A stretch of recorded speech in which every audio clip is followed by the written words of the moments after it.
Assalamualaikum warahmatullahi wabarakatuh. Alhamdulillah Rabbil alamin. Wassalatu wassalamu ala asyrafil anbiya'i wal mursalin wa ala alihi wa sahbihi ajma'in. Amma ba'd. Faqala Allah ta'ala fil Qur'anil Karim, ya ayyuhalladzina amanu taqullaha haqqa tuqatih wa la tamutunna illa wa antum muslimun. Shadaqallahul azim. Para jamaah salat Isya yang dimuliakan oleh Allah Subhanahu wa taala, marilah kita sama-sama mengucapkan puji dan syukur kehadiran Allah Subhanahu wa taala, yang mana Allah senantiasa melimpahkan rahmat dan hidayahnya kepada kita semua. Semoga kita dijadikan oleh Allah Subhanahu wa taala menjadi hamba-hamba yang senantiasa bertakwa kepada-Nya. Salawat dan salam kita curahkan kepada junjungan Nabi besar Muhammad sallallahu alaihi wasallam, dan kepada para sahabat, dan kepada para tabi'in, dan kepada para ulama, baik ulama mutaqaddimin, ulama mutaakhirin, dan ulama mu'tabar. Senantiasa Allah cucurkan kasih sayang kepada mereka itu semua sampai akhir zaman nanti. Amin. Amin ya rabbal alamin. Kita malam ini diizinkan oleh Allah dengan berkah kudrah dan iradahnya lah kita dapat melaksanakan salat Isya secara berjamaah, dan kita duduk sejenak di majlis ilmu di masjid kita ini. Semoga apa yang kita amalkan pada malam ini, semoga Allah mengangkat derajat kita. Semoga Allah berikan kepada kita hidayah dan inayahnya. Malam ini kita akan mengkaji kembali lanjutan pelajaran kita, yaitu di dalam hadis Arba'in An-Nawawiyah. Pada hadis yang kedua, kita masih di dalam pembahasan di hadis yang kedua. Maka oleh karena itu ada baiknya kita yaitu mengulang sedikit di penghujung di hadis yang kedua itu. Kita baca sama-sama.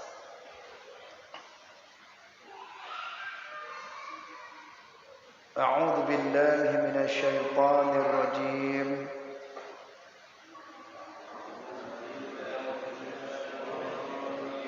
Bismillahirrahmanirrahim. Allahumma salli ala sayyidina Muhammad. Qala fa akhbirni 'anis sa'ati.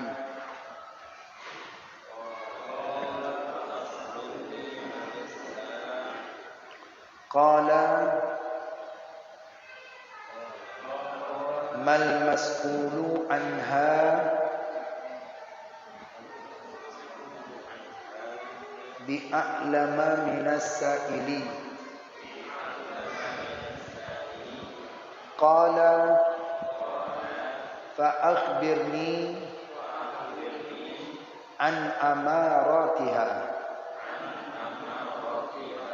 Qala antalidal amatu rabbataha wa antaral hufatal uratal alata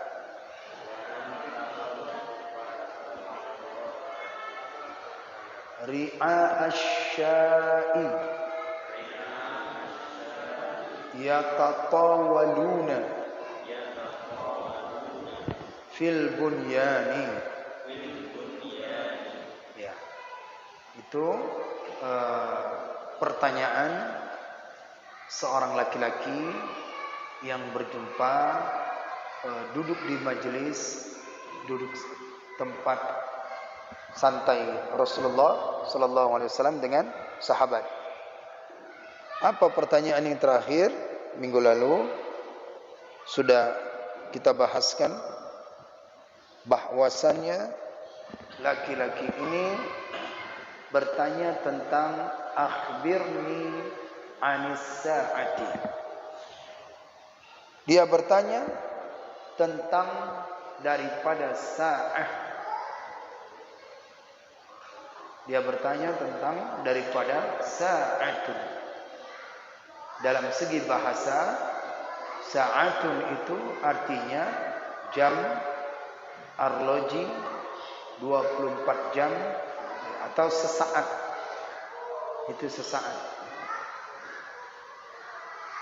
Bila kita lihat di dalam segi makna yang hakikatnya, anis sa'ati, seolah-olah laki-laki ini bertanya, ya Muhammad, akhbirni anis sa'ati, beritakan kepadaku, kasih tahu kepadaku akan hakikat hari kiamat itu. Artinya yaitu kesudahan alam ini apa. Nah, itu makna as-sa'atun secara istilah.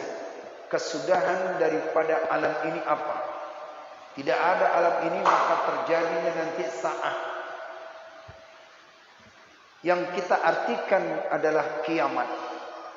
Dalam Al-Quran ada menyebutkan kiamat, tapi berbeda dengan as-sa'ah. Kalau dia itu daripada kiamat, maka prosesnya proses daripada terjadinya kematian itu kiamat. Terjadi bencana itu kiamat. Kalau dia as-sa'atun, maka disimpulkan semua itu ada di dalam as-sa'atun. Itu maknanya as-sa'atun. Kemudian qala mal mas'ulu, apa yang ditanyakan itu, kata Nabi menjawab, yang bertanya itu sebenarnya lebih tahu. Nabi yang bertanya itu sebenarnya lebih tahu. Mal mas'ulu anha bi'a'lama minal sa'il. Apa yang ditanyakan daripada sa'ah itu dengan lebih mengetahui yang bertanya. Ini dia sa'ah. Ini kita sudah jelaskan sedikitnya tentang masalah daripada as-sa'atu. Nanti kita akan jumpakan hadis-hadis tentang yang mana daripada sa'ah itu. Kemudian laki-laki itu lagi bertanya, qala fa akhbirni an amaratiha. Kalau begitu, apa sih tanda-tanda daripada terjadinya kiamat itu? Sa'ah itu. Apa tanda-tandanya? Nabi menjawab, qala antalidal amatu rabbataha. Pertama, bahwasannya melahirkan budak akan tuannya. Melahirkan budak akan tuannya. Itu tanda-tanda kiamat. Tanda kiamat. Antalidal amatu rabbataha, bahwa melahirkan ia budak akan tuannya. Rabbataha. Ulama hadis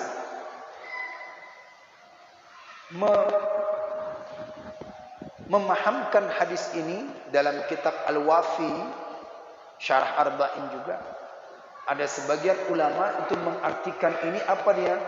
Banyak anak memperbudaki orang tuanya. Itu dia.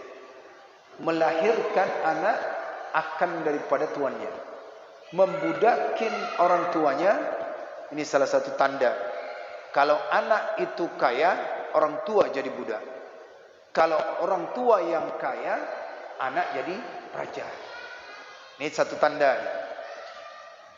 Apa saja diinginkan oleh daripada anaknya, maka disitulah anaknya, yaitu berbangga, apa kebutuhannya diperlukan ini. Ini suatu tanda-tanda kiamat. Bila anaknya kaya, maka orang tua yang melakukan pekerjaan-pekerjaan rumah, bukan orang tuanya dimuliakan.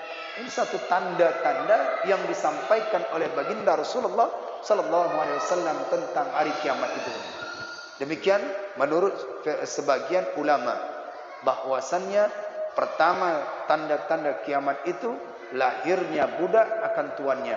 Artinya bahwasannya yaitu anak durhaka kepada kedua orang tuanya, membudaki orang tua. Versi pertama. Pendapat yang kedua mengartikan hadis ini bahwasannya majikannya yaitu menghamilkan daripada budaknya. Jadi bebaskan budaknya. Jadi tuannya menjadikan budaknya itu lahir anak daripada tuannya. Itu pendapat. Tapi pendapat yang masyhur adalah yang pertama.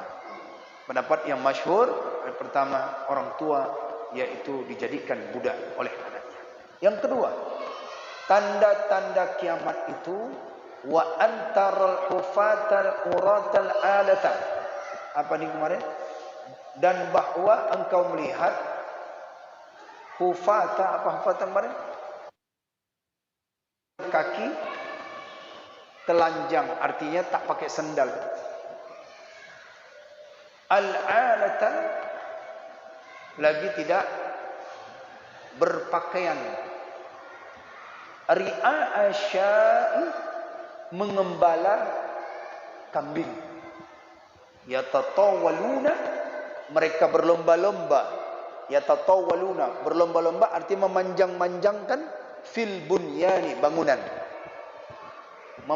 Melomba-lombakan daripada yaitu bangunannya.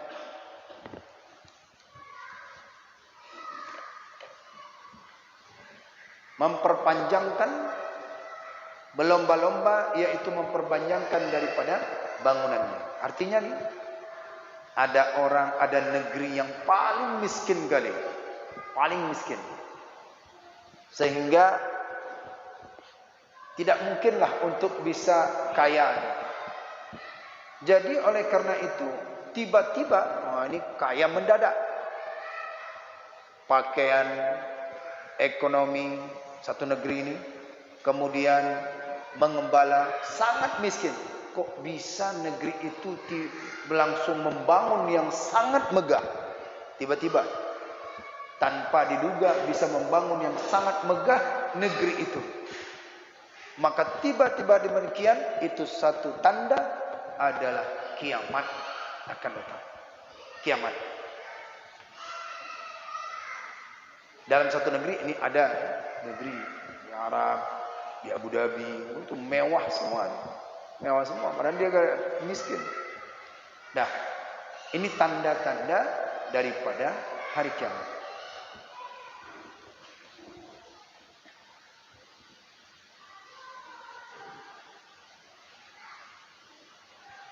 Demikian pertanyaan dalam hadis ini menyebutkan bahwasannya seseorang itu bila dia berjumpa dengan Rasulullah, maka yaitu pertanyaannya tentang daripada anis-sa'ah an amaratiha. Ada lagi hadisnya disebutkan. Apa dia? Tanda hari kiamat itu, ini tanda ya. Tanda hari kiamat, tanda hari kiamat. Ada tanda hari kiamat udah menjadi tanda. Ada tanda hari kiamat di ambang pintu. Nah, di ambangnya udah mendekatin, itu beda. Beda lagi. Ini tanda kiamat. Tanda kiamat. Nah, kita lihat orang-orang sudah pada tidak ingat Allah, itu tanda. Orang-orang sudah lari menjauhi masjid, tanda. Orang-orang sudah menjauhi daripada ilmu, tanda. Tapi belum ambang pintu. Nanti kita akan bicarakan. Setelah ini, hadis ini dijumpa kita hadis lagi. bahwasannya tanda hari kiamat itu amaratiha, yang kelanjutannya pertama tadi apa? Bahwasannya budak melahirkan tuan. Bahwa budak melahirkan tuan. Tandanya. Yang kedua, bahwasanya yaitu seorang miskin, fakir, sangat miskin, mendadak kaya.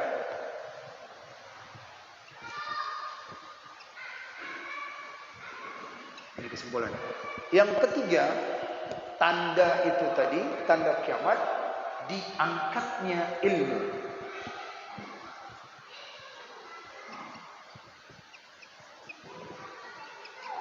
Ini tanda kiamatnya. Hadisnya ada di riwayat hadis Al-Bukhari dan Muslim. Hadis riwayat Al-Bukhari dan Muslim.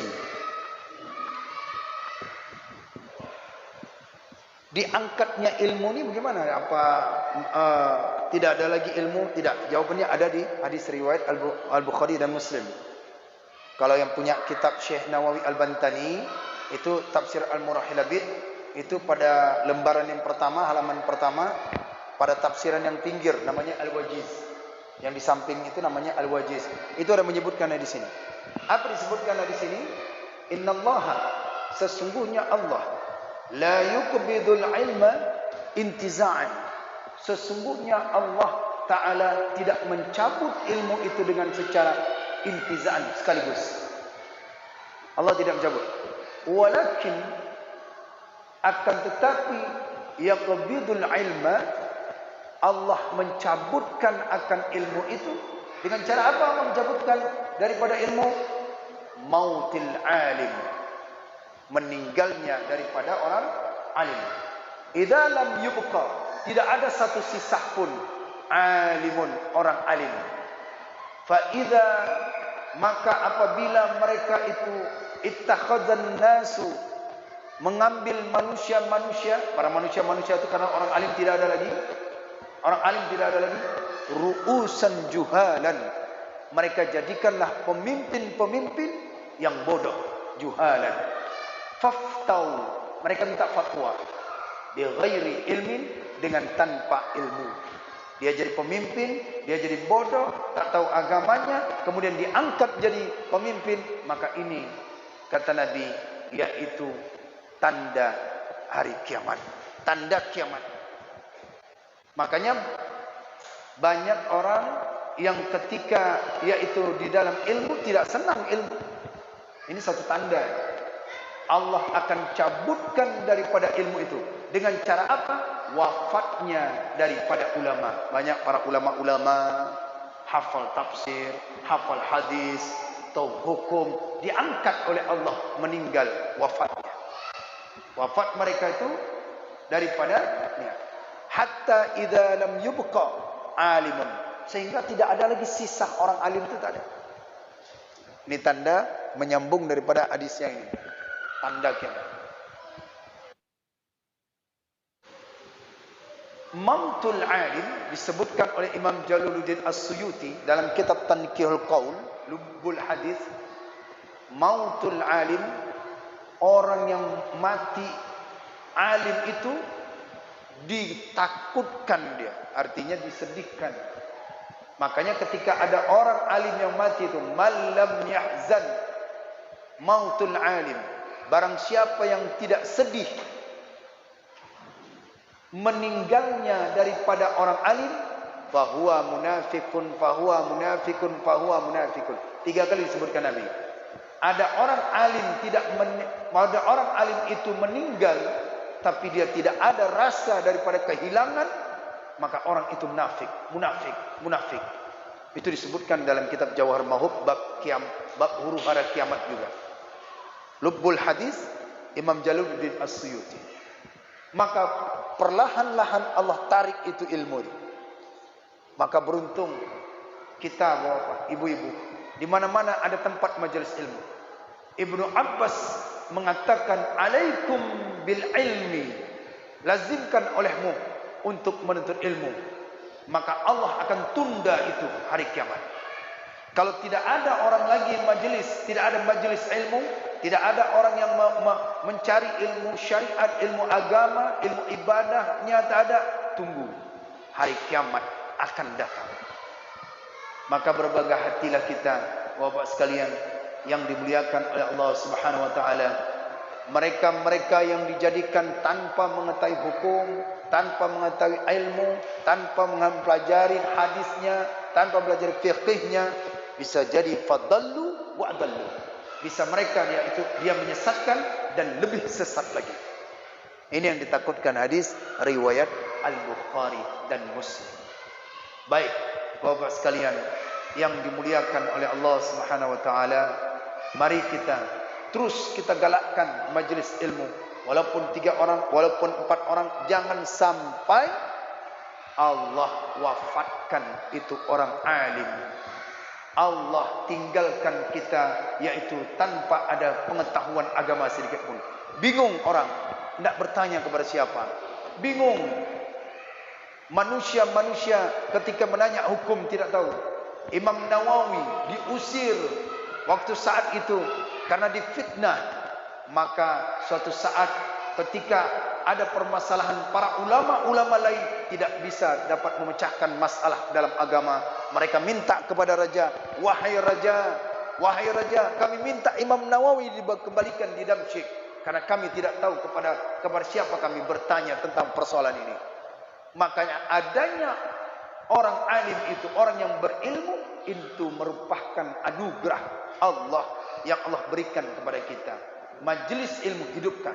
Jangan sampai kita tiadakan, jangan sampai kita tidak duduk majelis ilmu. Allah akan angkat daripada ilmu. Kita buta, kita ketidaktahuan kita, ini suatu pertanda tanda hari kiamat. Ini yang ketiga. Banyak sekali yang dibilangkan tanda-tanda, maka yaitu bila manusia itu terjadinya proses yang kiamat, terjadinya proses-proses sampai manusia ini daripada tempat akhirnya, kita manusia akan berkumpul, yaitu di mana? Apakah di surga, apakah di neraka? Maka saat kalau sudah terjadi, kita pasti akan melewatinya. Apa yang kita lewati? Pertama, di sini ada disebutkan bahwasannya yaitu kita berada di alam ruh. Kita berada di alam ruh.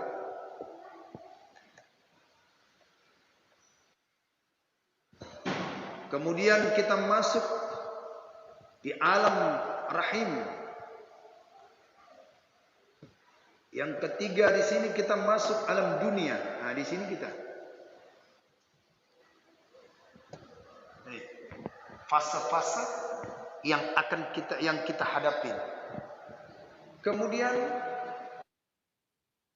akan dia masuk lagi kepada alam barzakh atau disebut dengan alam kubur. Setelah masuk ke alam barzakh, masuklah kita kembali lagi perjalanan kita, yaitu menuju kepada yaitu alam.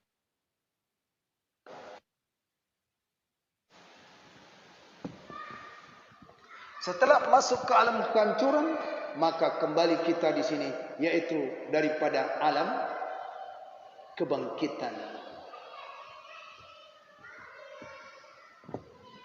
Ya, ini perjalanan kita. Alam ruh, alam rahim, alam dunia, alam barzakh, alam kehancuran, alam kebangkitan. Baru kita masuk kepada yaitu yang ketujuh, masuk kepada alam masuk daripada syafaat.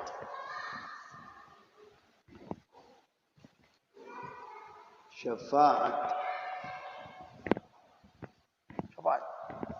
Yang kedelapan,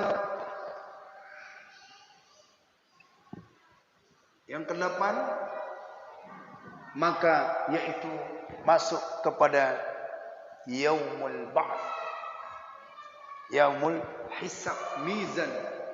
Hisab ya, mizan.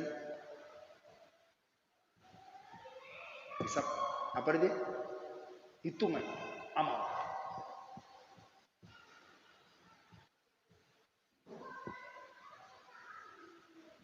Kemudian masuk fase berikutnya, yaitu daripada bukti. Ini bukti. Sudah masuk hisab, dihitung. Nah, ini tiket saya. Masuk bukti. Kemudian, yaitu dia kembali menuju ya daripada dan ini disebut dengan haud, telaga. Haud, telaga. Ini perjalanan kita. Kemudian kita masuk yaitu kepada sirat. Kita masuk sirat dan kemudian kita menuju kepada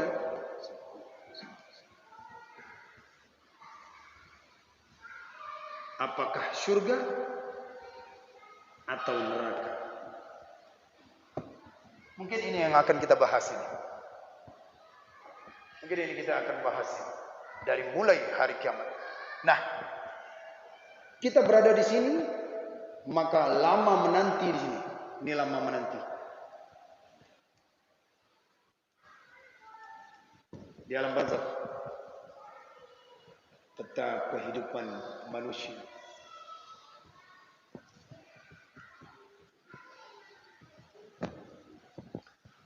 Satu hari dengan kita di alam akhirat itu 1000 tahun. Satu hari di dunia 1000 tahun di akhirat. Syafaat ini adalah menolong. Syafaat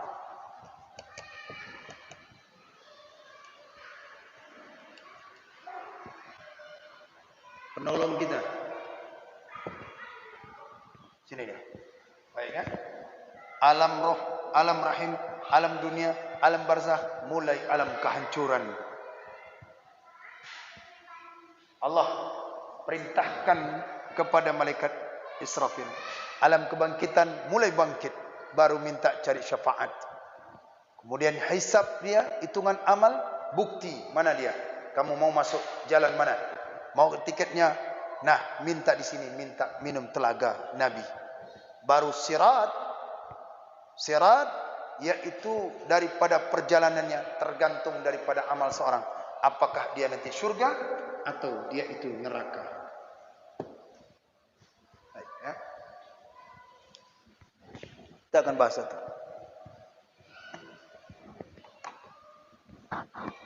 Tanda kiamat disebutkan tadi dalam kitab hadis Arba'in, kita tambah lagi, yaitu hadis riwayat Imam Al-Bukhari dan Muslim, bahwasanya Allah akan mengangkat ilmu itu, ya, mengangkat ilmu. Artinya Allah tidak angkat ilmu itu dengan secara berangsur, dengan secara kontan, secara cepat, tetapi Allah angkat itu dengan wafatnya para ulama-ulama. Tidak ada sisa lagi.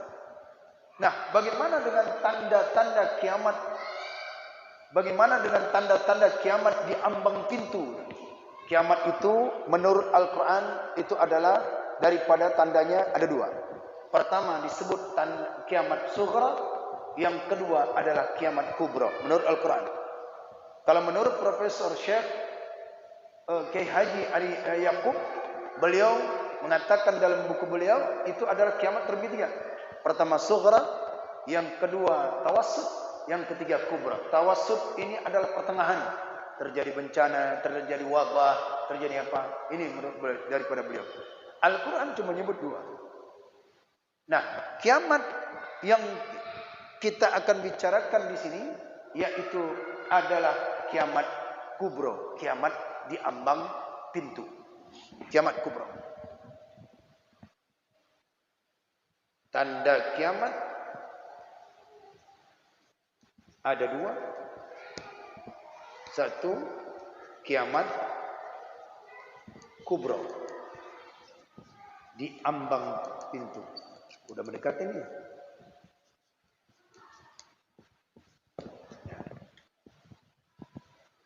Sudah. Ini di ambang pintu. Kalau sudah di alam ruh, alam rahim, alam dunia, maka yaitu manusia makhluk menunggu di sini di alam barzakh. Lama ini Pak perjalanan kita nih. Makanya kita tidak bawa amal ini.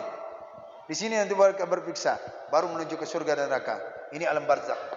Tidak ada yang bisa menolong kecuali daripada amal kita. Nah, yang pertama, tanda kiamat yaitu kiamat kubro.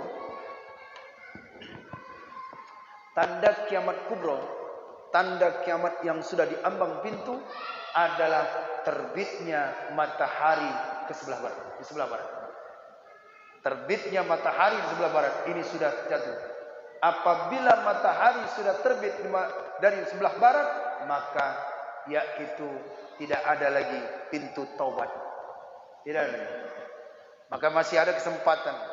Kata Nabi sallallahu alaihi wasallam, "La taqumu as-sa'ata hatta tatlu'a asy-syamsu." La taqumu as-sa'ata hatta tatlu'a asy-syamsu min maghribiha. Terbitnya matahari sebelah barat.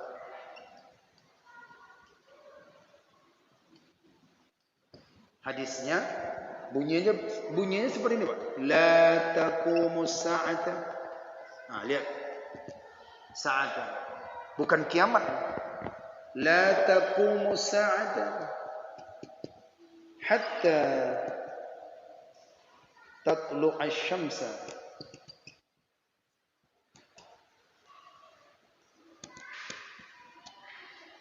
min maghribiha.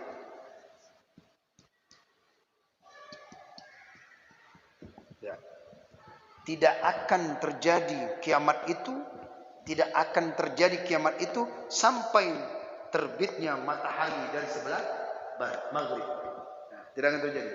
Jadi kalau sudah matahari itu terbit dari sebelah barat, maka itu pertanda daripada kiamat sudah diambang pintu. Jadi kiamat mendekati, kiamat terjadi dan kiamat diambang pintu. Faida dan maka apabila tolaat,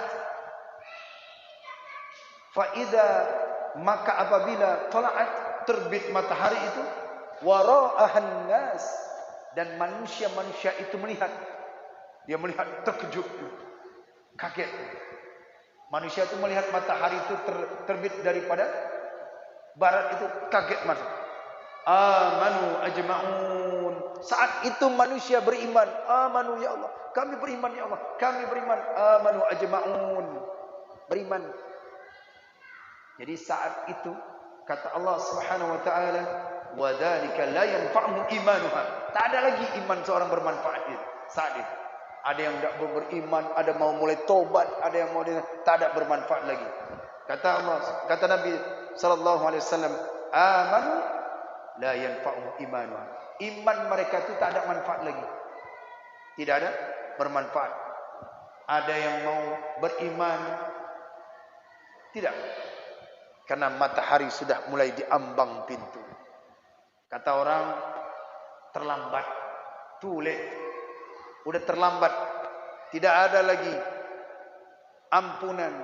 Makanya ketika saat ini matahari belum terbit sebelah daripada barat, maka masih ada kesempatan kita bertobat kepada Allah Subhanahu wa taala.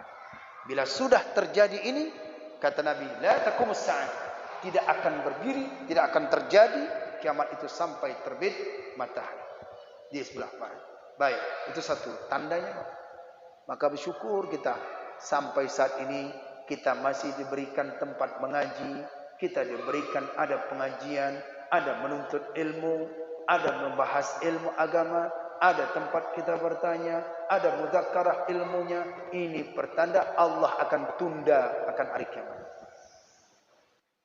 Yang kedua, tanda kiamat kubro di ambang pintu itu adalah khurujud dajjal, keluarnya dajjal. Keluarnya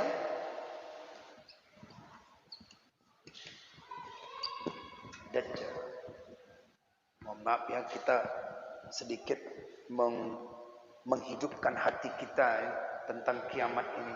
Karena kita pembahasan kita nih pas kiamat nih, harus betul-betul kita resapin ini. Keluarnya dajjal. Keluarnya dajjal atau khurujud dajjal. Khurujud dajjal.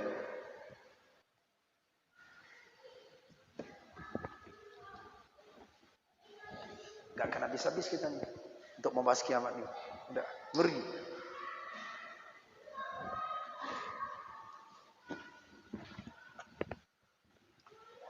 Khurujud dajjal ini merupakan daripada tanda kiamat kubro yang di ambang pintu akan terjadi.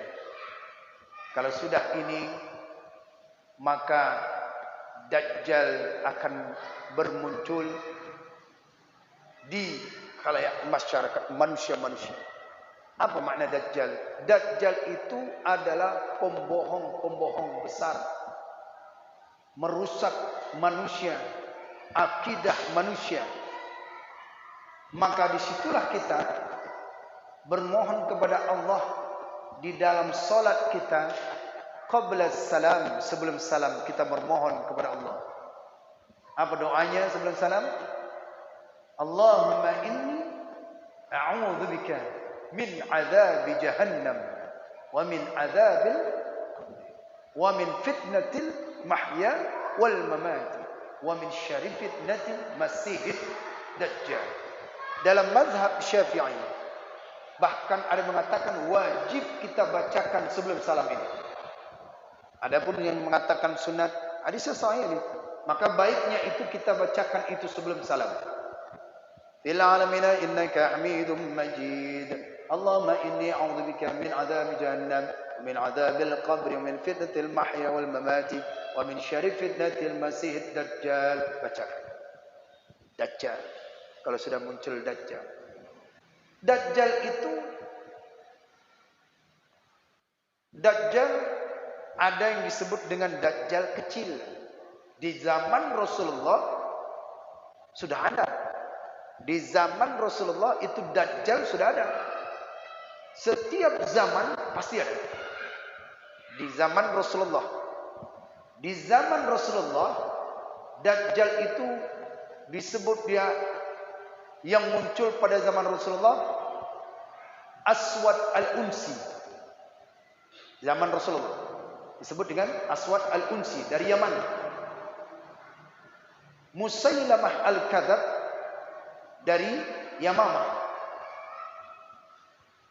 Kemudian yaitu Ibnu Sayyad dari Madinah. Ini dajjal zaman Rasul. Musailamah al-Kadzab dia menjadikan dirinya jadi nabi di masa masih Nabi ada. Dajjal-dajjal berterbangan kemana-mana. Artinya mereka itu ngelayap sana, ngelayap sini, itu dajjal. Di zaman Nabi masih ada. Zaman Nabi.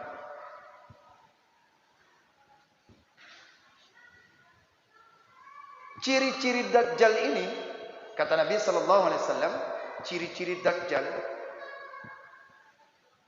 innad dajjal, sesungguhnya dajjal itu yakhruju, keluar ia, dajjal karena jamaknya innad dajjal, sesungguhnya dajjal itu keluar, mereka itu wa inna ma'ahum ma'an wan nar, dan dajjal itu bawa air dan api.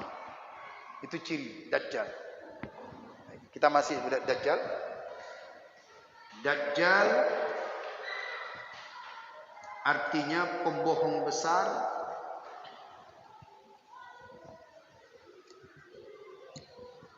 pembinasa, perusak Ini Dajjal. Di setiap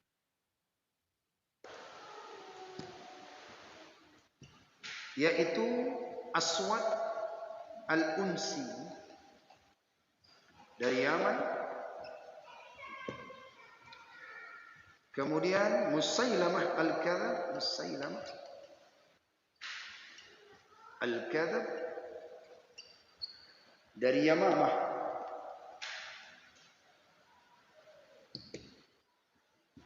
kemudian Ibn Sayyad berasal daripada Madinah. Musailamah memproklamirkan dirinya ini sebagai nabi di zaman Nabi masih hidup, dia sudah ini Dajjal. Ya. Apa sih ciri-ciri Dajjal itu?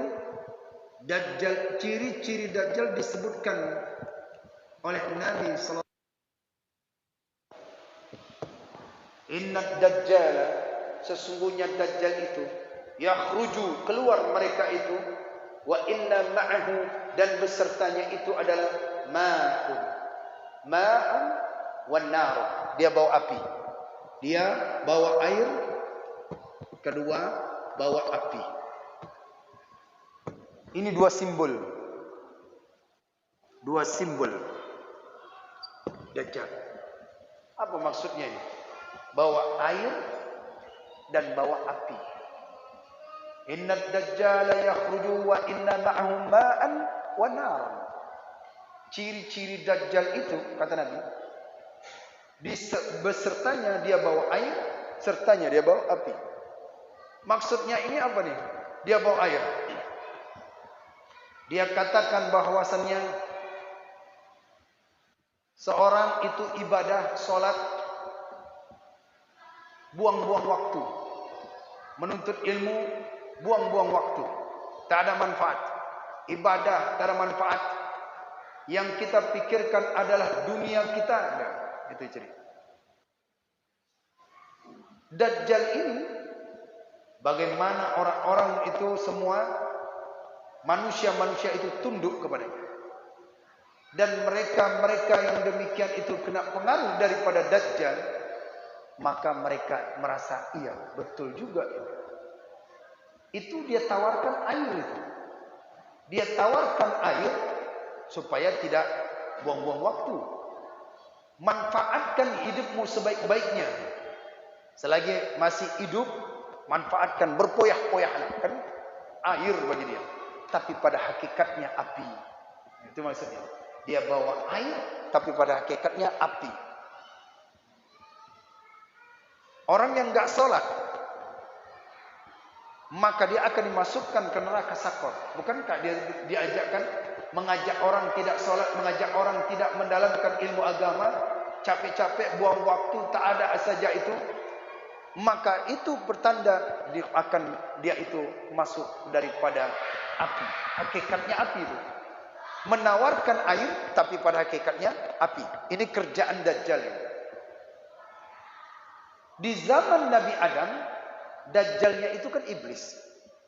Zaman Nabi Adam, Dajjalnya adalah iblis. Ketika itu Allah katakan kepada Nabi Adam, ya Adam, nikmatin olehmu Adam. Silahkan nikmatkan di dalam surga ini sepuas-puasnya. Tapi satu dah. La taqrabat syajaratan khuld. Jangan engkau dekatkan pohon khuldi itu. Dekatkan, jangan engkau dekatkan. Nah, saat mendengar demikian itu, terbisiklah oleh iblis. Dirayu oleh iblis. Dirayu. Dia kirimkan siapa? Iblis. Syaitan. Syaitan itu. Fa'azallahum syaitan. Itu berupa daripada ular. Maka oleh karena itu ditawarnya. Dia katakan, Adam, tahu enggak kamu kenapa Allah larang kamu untuk dekatkan buah khuldi? Enggak tahulah, pokoknya aku dilarang Allah. Jangan dekatkan buah khuldi. Khuldun itu kekal. Allah tidak mau engkau kekal di surga ini dah. Jadi Bila engkau ingin kekal Adam, makan aja buah khuldi itu, tak apa-apa. Ini aku bicara kepadamu dan demi kebaikanmu. Nah, kan air pada hakikatnya api, menjerumuskan dia. Dajjal zaman Nabi Adam, yaitu iblis pada masa Nabi. Ini Dajjal. Makanya tadi saya katakan bahwa kita bacakan hadis Nabi sallallahu alaihi wasallam yang doa sebelum salat itu. Baik. Ini yang kedua, tanda kiamat kubra yang pintu. Doanya tadi sudah hafal ya, harus ditulis ya. Ya. Allahumma inni a'udzubika min adzab jahannam. Ya tulis. Cukup papan tulis. Yang kemudian tanda kiamat di ambang pintu turunnya Nabiullah Isa Al-Masih putra Maryam.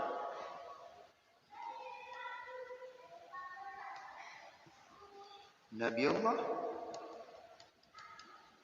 Isa Al-Masih putra Maryam.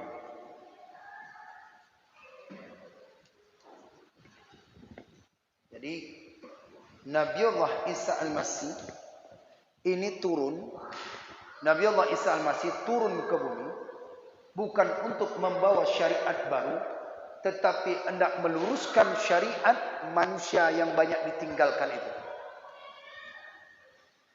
Nabi Isa Al-Masih putra Maryam bin Maryam itu dia haji juga, umrah juga, mengikuti daripada syariat Nabi, tapi meluruskan akidah-akidah syariat-syariat yang dibawakan oleh Nabi yang kebanyakan daripada dilupakan oleh manusia. Ini tanda sudah kiamat kalau sudah Nabi Isa turun.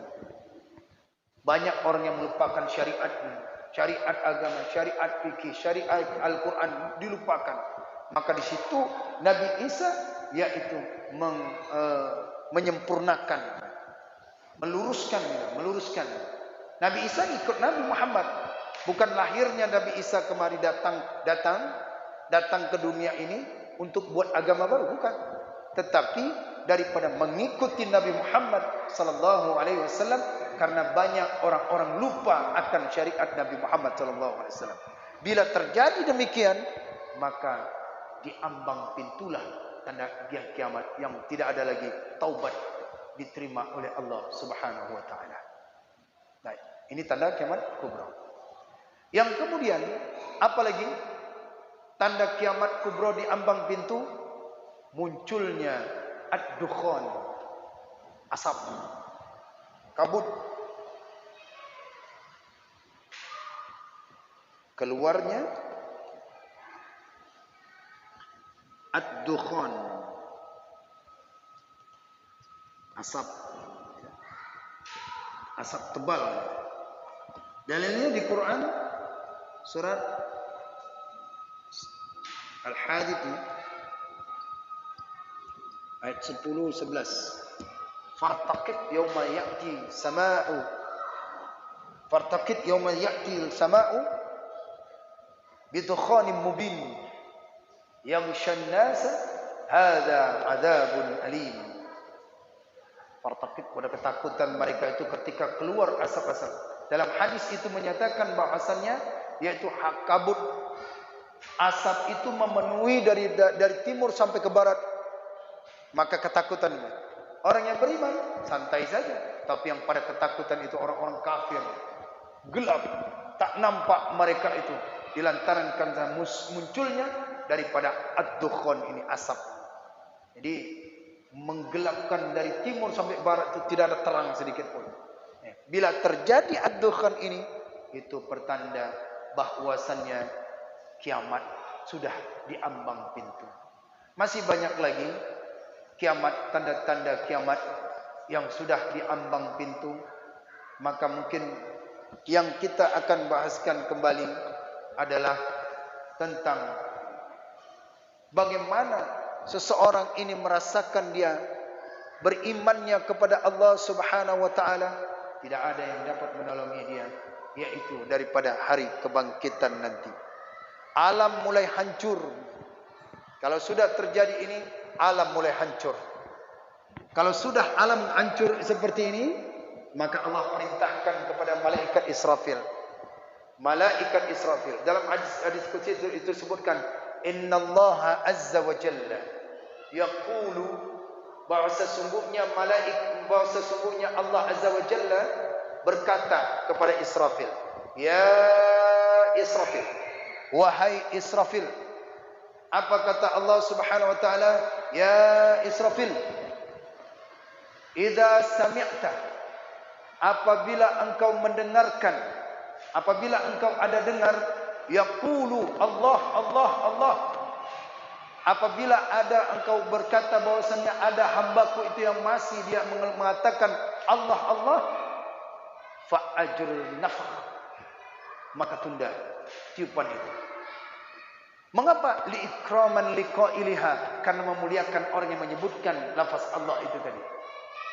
Saat sudah terbangkitkan daripada alam barzakh, alam hancur, maka dibangkitkan daripada alam yang kedua, dibangkitkan dia, maka saat di situ tinggallah orang kafir semuanya.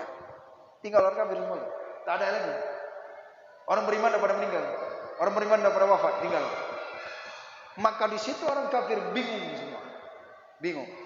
Maka di saat itulah Allah katakan tadi, ya Israfil, idza sami'ta, apabila engkau mendengarkan daripada umatku itu, mereka berkata yaqulu Allah Allah Allah, fa ajrun nafakh, maka tunda daripada tiupan itu tadi. Kenapa? Liikraman, karena aku memuliakan orang yang mengatakan daripada Allah itu. Liqailiha. Jadi masih besar hatilah kita Pak, Bu, di tempat-tempat kita, di perumahan kita, di tempat yang lain masih ada yang menyebutkan Allah, masih ada yang menyebutkan la ilaha illallah, maka Allah tunda tiupan sangkakala itu. Jadi tidak ada lagi ya, alam sudah hancur. Begitu bangkit mereka, dibangkitkan tinggal, maka perintah Allah Subhanahu wa taala. Tapi kiamat pribadi ada. Bukan berarti kiamat ini ada, kiamat pribadi pasti ada.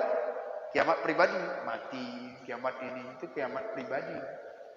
Walaupun ditunda karena daripada lafaz yang menyebut daripada Allah. Ini hari kebangkitan. Alam kehancuran, alam kebangkitan, yang tinggal orang kafir. Alam kebangkitan. Kemudian kembalilah ia syafaat, minta bantuan. Siapa yang nolong? Tidak ada yang menolong kecuali Rasulullah sallallahu alaihi wasallam. Nabi itu pun atas ridha Allah. Makanya Nabi kan minta doa, ya Muhammad. Ketika minta doa, maka doa itu ditinggalkan Nabi Muhammad nanti untuk umatnya. Ya, makanya Nabi Muhammad, makanya ketika manusia ini bangkit, dia bangkit ini, mereka ini bangkitnya ada yang berbeda-beda, Pak. Ada berbeda. Ada yang bangkit dari kuburnya itu berupa wajah hewan. Ada yang seperti anjing, ada yang seperti babi, ada yang seperti hewan, ada yang tikus, menurut amalannya masing-masing. Ini hari kebangkitan. Makanya disitulah kita mohon syafaat Rasulullah. Tidak ada yang bisa dapat menolong. Para nabi-nabi saja pun minta syafaat kepada Nabi Muhammad sallallahu alaihi wasallam. Kemudian dibawalah daripada amalannya, dihisab. Itu. Ya. Kemudian buktinya apa lagi? Kemudian telaga, mulailah sirat. Jalan dia ini. Dia minum telaga Kausar, dia minum dari kemudian jalan sirat. Sirat itu adalah jembatan. Orang yang berjalan di jembatan itu berbeda-beda menurut amal. Ada yang kalbartil khatib, seperti kilat menyambar. Begitu dia lewat di titian sirat itu, yang katanya itu rambut ya dibelah 7, tajamnya seperti tajam pedang, itu kiasan aja. Ya, maka sirat ini begitu cepat dia.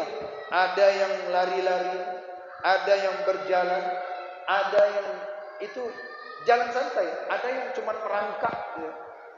Ada yang ngesor, ada yang duduk santai sampai berjalan, ada yang berjalan dia menuju ke surga, sampai ada yang berjalan ketika dia sampai kepada surga, jatuh, masuk ke neraka.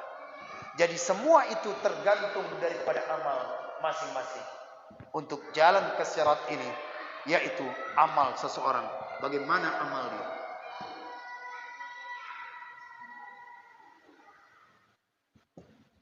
Jadi oleh karena itu, disinilah kita akan menunggu lama. Dimulai Nabi Adam sampai sekarang ini mereka menunggu di alam barzakh. Kapan nanti akan alam ini hancur? Kapan nanti dibangkitkan kembali? Bila sudah demikian, yaitu kiamat yang terjadi ini, tidak ada yang bisa dapat menolong kita kecuali Allah Rabbul Jalil. Maka dalam surah Al-Fatihah disebutkan Maliki Yaumiddin. Sayalah raja yang tidak ada raja-raja lainnya. Mana itu Fir'aun, mana itu Namrus. La ilaha illa ana. Tidak ada yang Tuhan sembah kecuali aku, kata Allah Subhanahu wa taala. Baik, mungkin itu secara singkatlah waktunya kita ya membahas tentang hari kiamat. Ada kiamat sughra, ada kiamat kubra. Maka kiamat yang sudah diambang pintu ini banyak yang penting kita catatkan. Cuma mungkin dalam ini saja kalimat-kalimat yang kita pelajari pada kali ini. Tapi ingat, kiamat pribadi pasti akan datang. Mau tidak mau pasti kita akan datang. Maka disitulah kita siapkan amalan kita untuk menghadap Allah Subhanahu wa taala. Baik. Kemudian hadis ini di ujung, kita tutup dengan hadis ini. Selesai kita membahas daripada tanda-tanda kiamat. Tsumman talaqa, kemudian berangkatlah laki-laki itu. Laki-laki itu berangkat, tiba-tiba sudah menanyakan Nabi. Tsumman talaqa, falabistu maliyan.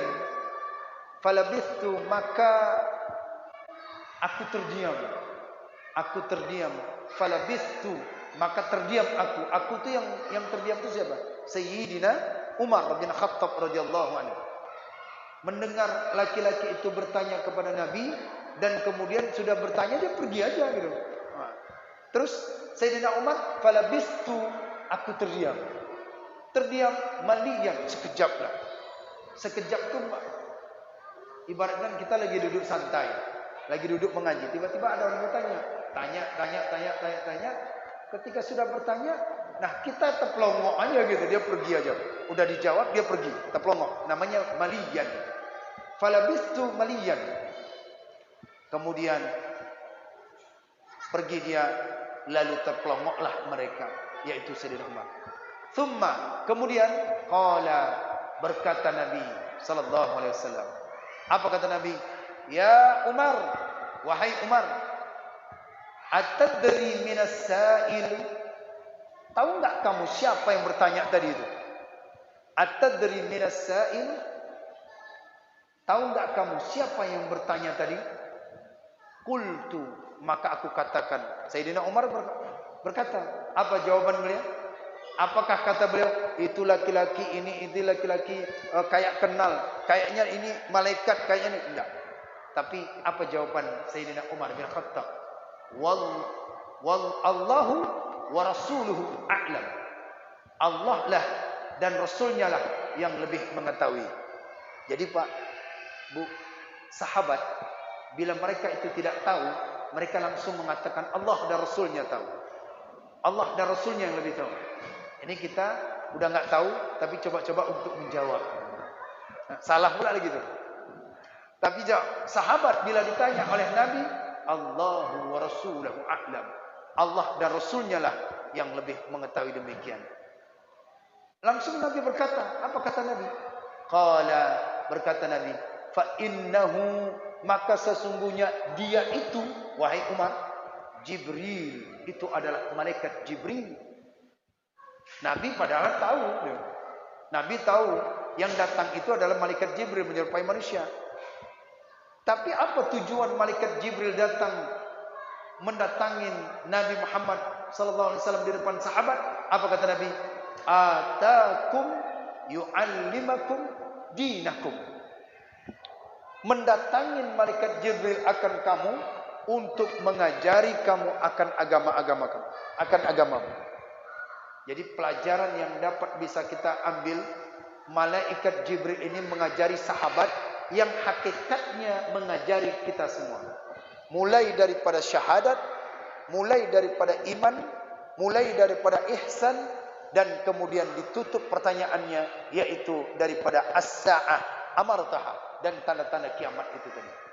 Itu beri pelajaran kepada sahabat bagaimana menjumpai seorang alim, bagaimana menjumpai Rasulullah, orang yang berilmu dengan adab, dengan pakaian yang indah, dengan pakaian yang putih seperti malaikat laki-laki ini mendatangi Nabi, dengan santun, dengan duduk yang sopan. Nah, ini malaikat seorang laki-laki ini mengajari. Itulah malaikat Jibril yang akan mengajarin kamu, yang telah mengajarin kamu tentang perkara-perkara agama itu tadi. Maka oleh karena itu, hadis ini diriwayatkan oleh Imam Muslim. Ini hadis yang paling gampang dicari. Walaupun di hadis Sahih Muslim ada, tapi yang paling gampang ceritanya adalah hadis di dalam hadis Arba'in ini tadi. Baik, Bapak-bapak sekalian yang dimuliakan oleh Allah Subhanahu wa taala, silahkan ambil kesimpulan di dalam hadis yang mulia ini, hadis yang agung ini, hadis yang penuh dengan daripada hikmah yang telah datang seorang laki-laki ini. Bermohon kita kepada Allah Subhanahu wa taala supaya kita dijadikan oleh Allah Subhanahu wa taala orang yang betul-betul syahadat kita, orang yang beriman kepada Allah. Kemudian kita naikkan level kita menjadi ihsan, an ta'budallaha ka'annaka tarahu. Beribadahlah kamu kepada Allah seolah-olah kamu dapat melihatnya. Fa illam takun warahu. Jikalau kamu tidak dapat melihatnya, maka buat dirimu bahwasan Allah melihat kamu. Itu makna ihsan. Kemudian di hari kiamat, terjadinya hari kiamat, proses-proses yang terjadi kiamat, mulai dari alam ruh, alam rahim, alam dunia, alam barzakh, alam kancuran, kebangkitan, syafaat, kemudian hisab, bukti, kemudian telaga, sirat, kita menuju apakah ke surga? Pilihan kita cuma dua, surga atau neraka. Dan orang yang sudah masuk dia ke dalam surga, dan dalam surga dan neraka, ini tergantung daripada amalannya. Kemudian seseorang yang masuk surga itu ada level, Pak. Ada orang yang masuk surga, ada orang yang dimasukkan surga, ada orang yang disebut penduduk surga. Ini tiga nih, beda. Siapa orang yang masuk surga? Yang pertama adalah orang yang disebut dia masuk surga itu apa? Dia masuk ke surga. Mereka ini adalah apa? Salat tak pernah, puasa tak pernah, zakat tak pernah, amalan tak ada, tapi bisa masuk surga. Kenapa dia bisa masuk surga? Yaitu di dalam hatinya ada kalimat la ilaha illallah. Makanya ada hadis Nabi yang di akhir, man kana akhiru kalami la ilaha illallah dakhalal jannah. Barang siapa yang ada akhir kalamnya itu mengucapkan kalimat la ilaha illallah, niscaya akan masuk surga. Perkara masuk surganya ini yang jadi pertanyaan, kapan? Kapan ini? Dia masuk surga, tapi kapannya enggak tahu. Ini orang yang pertama masuk surga. Kan Allah katakan kepada malaikat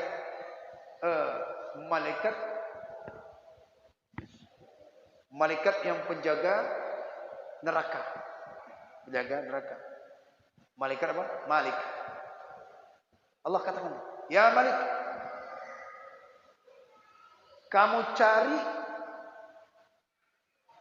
hamba-hambaku. Jangan sebutkan hamba, Allah masih memuliakan juga, ya kan?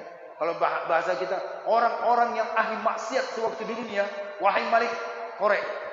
Berapa banyak itu mau dikorek, mau dicari. Yang mana di dalam hatinya ada sebiji zarrah kalimat Allah, ada dia, tolong kamu antarkan dia masuk ke surga. Diantarkan masuk surga, dicari oleh malaikat Malik, dicari-cari. Ya jelas dicari itu udah pada gosong semua kan, udah pada hangus-hangus semua, tidak ada dicari dan dapat ada satu sebiji zarrah. Ini dia. Ayo masuk, silakan menuju ke surga. Yang ini masih ketakutan juga, malu. Dalam riwayat lain itu adalah laki-laki ini malu tidak masuk surga. Kenapa? Udah lama di dalam neraka. Dapat kosong. Adapun dia diperintahkan oleh Allah, masuk kamu ke dalam surga. Pergi kamu ke surga. Berjumpalah dengan kawannya yang kawan-kawan seperjalanan. Dimulai daripada alam kebangkitan, syafaat, mulai sini rupanya dia masuknya. 40 tahun lamanya ini kehancuran ini, Pak. 40 tahun lamanya nggak tahu kapan 40 tahun ini kan nggak tahu kita disebutkan. Jadi masuklah laki-laki itu ke surga, jumpa dengan kawannya. Saat jumpa kawannya terjadi dialog. Dan dialog itu ada di dalam surat Al-Mudaththir. Ketika ditanya, "Mas, kemana aja udah lama? Kami udah dari tadi dalam surga nih, udah banyak nikmatin, udah makanan buah-buah, banyak bidadari cantik, kemudian dibangun kami istana, demikian. Kemana aja?" "Iya, mampir di neraka." "Mengapa masuk ke dalam neraka?" "Dulu waktu di dunia nggak pernah sholat." "Nggak pernah sholat?" "Nggak pernah. Walaupun rumah dekat masjid, walaupun. Terus kok bisa masuk ke dalam surga?" "Sewaktu di dunia pernah mengucapkan 2 kalimat syahadat. Itu pun sekali seumur hidup." "Kapan itu?" "Mau nikah." Untung dia mau nikah. Kalau nggak mau nikah, oh udahlah, abada, kekal dia di dalam neraka. "Masalakakum fis saqar?" Dalam surah Al-Mudaththir. "Mengapa engkau bisa masuk ke dalam neraka saqar?" "Qalu lam nusalli." "Qalu lam nakun nusalli." Dulu kami tidak pernah melakukan daripada salat. Maka disitulah laki-laki masuk dalam surga, dia yaitu masuk surga. Kenapa? Karena la ilaha illallah di dalam hatinya adalah pasal. Yang kedua, ada orang yang dimasukkan surga. Ini beda, ini levelnya lagi. Levelnya lagi, bukan di tauhid saja la ilaha illallah. Siapa orang yang dimasukkan surga itu? Di samping tauhidnya ada, Allah ada, ya, ucapannya ada di akhir kalimat kalamnya itu, dia berbuat amal, salat, puasa, sedekah. Ini amalannya ini menyebabkan dia masuk ke dalam surga. Ini dia orang yang dimasukkan surga daripada sebab amalnya. Yang ketiga, ada yang disebut dengan penduduk surga. Siapa penduduk surga? Ini udah ruangan VIP ini. Orang-orang udah elit ini, yaitu para nabi, ya, rasul, para aulia. Ini mereka penduduk surga. Jadi beda, Pak. Jadi kalau mau ingin masuk surga, banyak-banyak kalimat la ilaha illallah. Tapi masuknya nggak tahu kita kapan. Mampir dulu ke dalam neraka. Tapi bila ingin dimasukkan surga, beramallah amalan yang saleh itu tadi. Insyaallah. Mudah-mudahan dari pengajian kita hadis arba'in ini tentang hari kiamat, semoga kita diberikan oleh Allah Subhanahu wa taala iman yang tetap, iman yang kuat, iman mengucapkan kalimat la ilaha illallah, dan kita yakini yaitu hari kiamat itu pasti akan terjadi. Hari kiamat itu pasti akan dihadapi oleh daripada manusia. Kita cari amalan kita ketika kita saat lama menanti. Itu haltenya di situ. Haltenya alam barzakh atau disebut dengan alam kubur. Wallahu a'lam bissawab. A'udzu billahi minasyaitonir rajim. Bismillahirrahmanirrahim. Alhamdulillahi rabbil alamin. Hamdan yuwafi ni'amahu wa yukafi mazidah. Ya Rabbana lakal hamdu kama yanbaghi li jalali wajhikal karim wa 'azimi sultanik. Allahumma fassalli wa sallim wa barik ala sayyidina Muhammadin ya dzal jalali wal ikram. Wassalli wa sallim ala sadatina ashabi Rasulillah ajma'in. Allahumma ahsin 'aqibatana fil umuri kulliha wa ajirna min khizyid dunya wa 'adzabil akhirah. Allahumma inna nas'aluka ridhaka wal jannah wa na'udzu bika min sakhatika wan nar. Allahumma innaka 'afuwun karimun halimun tuhibbul 'afwa 'anna ya Allah ya Karim. Allahumma khtim lana ya Allah bi husnil khatimah wa la takhtim 'alaina ya Allah bi su'il khatimah. Allahumma ighfir lana dhunubana wa liwalidayna warhamhuma kama rabbayana shaghira. ولشيخنا ولمشايخنا ولجدنا ولجداتنا ولأجدادنا ولجميع المسلمين والمسلمات والمؤمنين والمؤمنات الأحياء منهم والأموات برحمتك يا أرحم الراحمين. ربنا آتنا في الدنيا حسنة وفي الآخرة حسنة وقنا عذاب النار. وصلى الله وسلم على سيدنا محمد وعلى آله وصحبه أجمعين. سبحان ربك رب العزة عما يصفون والسلام على المرسلين والحمد لله رب العالمين. الفاتحة. أعوذ بالله من الشيطان الرجيم. بسم الله الرحمن الرحيم. الحمد لله رب العالمين الرحمن الرحيم مالك يوم الدين إياك نعبد وإياك نستعين اهدنا الصراط المستقيم صراط الذين أنعمت عليهم غير المغضوب عليهم ولا الضالين آمين. رب اغفر لي ولوالدي وللمؤمنين آمين. صلى الله على محمد صلى الله عليه وسلم صلى الله على محمد صلى الله عليه وسلم صلى الله على محمد ya Rabbi salli wa sallim wa barik alaihi.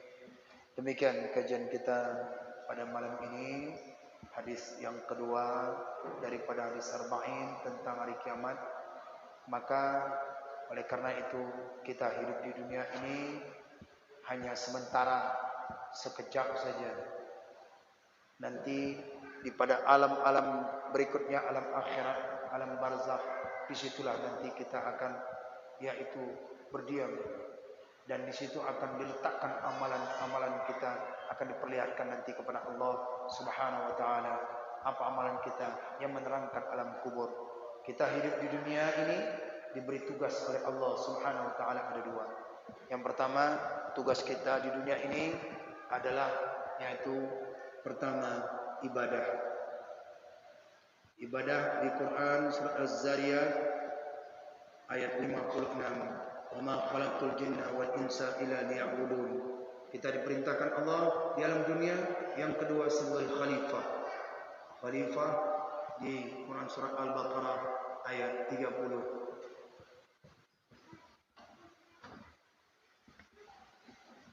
Qala inni, bahwasanya aku akan menciptakan ja'ilun fil ardi khalifah, maka aku akan menciptakan di alam ini. Saat Allah berkata kepada malaikat, wa il qala rabbuka lil malaikati inni ja'ilun fil ardi khalifah. Jadi oleh karena itu kita di dunia jalankan ibadah kepada Allah, kita di dunia diberikan tugas oleh Allah yaitu menjadi khalifah. Mudah-mudahan ada manfaatnya. Wallahu a'lam bissawab. Insyaallah kita akan lanjutkan kembali minggu depan hadis yang ketiga. Assalamualaikum warahmatullahi wabarakatuh.